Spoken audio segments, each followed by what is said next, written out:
Поправки социальной направленности коснулись старшего поколения. Дети войны – это люди, родившиеся с 28 по 45 годы. На прием к врачу теперь могут заходить вне очереди. А пенсионеры, если с нашими депутатами согласятся и в Госдуме, без проблем смогут возмещать расходы на поездки за границу. Дополнение и в перечне получателей пособия в связи со смертью родителя. Правительство России расширило список в декабре 2019 года. Привели в соответствие и региональный закон. В связи с предлагаемыми изменениями право на ежемесячную денежную компенсацию распространится также на детей лиц, проходивших службу в войсках Национальной гвардии Российской Федерации и имеющих специальное звание полиции. Финансовое обеспечение расходных обязательств будет осуществляться за счет федерального бюджета. Сейчас в стране действуют новые правила строительства. Покупатели перечисляют средства на специальный эскроу-счет в банке. Получить деньги застройщик сможет только после возведения дома. Однако по старым нормам еще строится 17 объектов в Коми. И до сих пор идет разбирательство, например, по дому на Стахановской в Сыктывкаре. Вложились, но не получили квартиры 102 дольщика.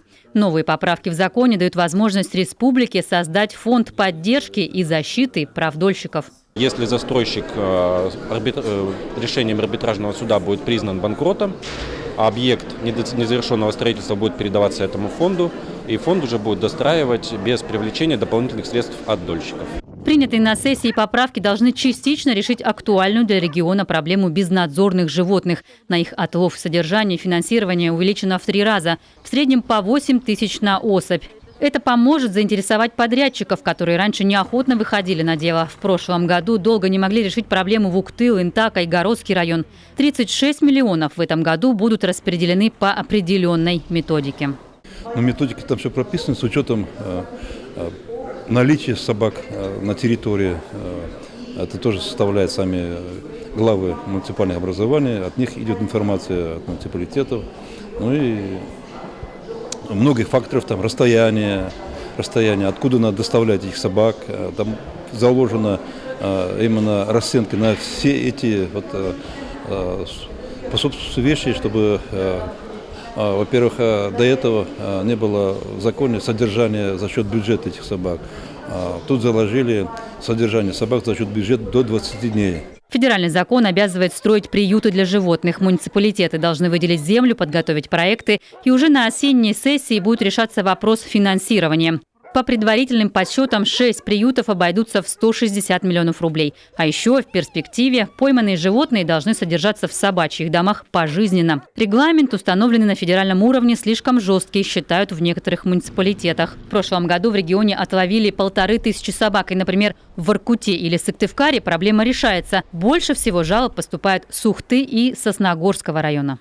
По закону они сегодня под видеофиксацию должны поймать, привезти, будем так говорить, там умыть, постирать, зубки полечить, там все покормить, там 5 дней передержать и под видеофиксацию стерилизовать, под видеофиксацию выпустить туда же, где их взяли. Поэтому количество собак как-то не уменьшается.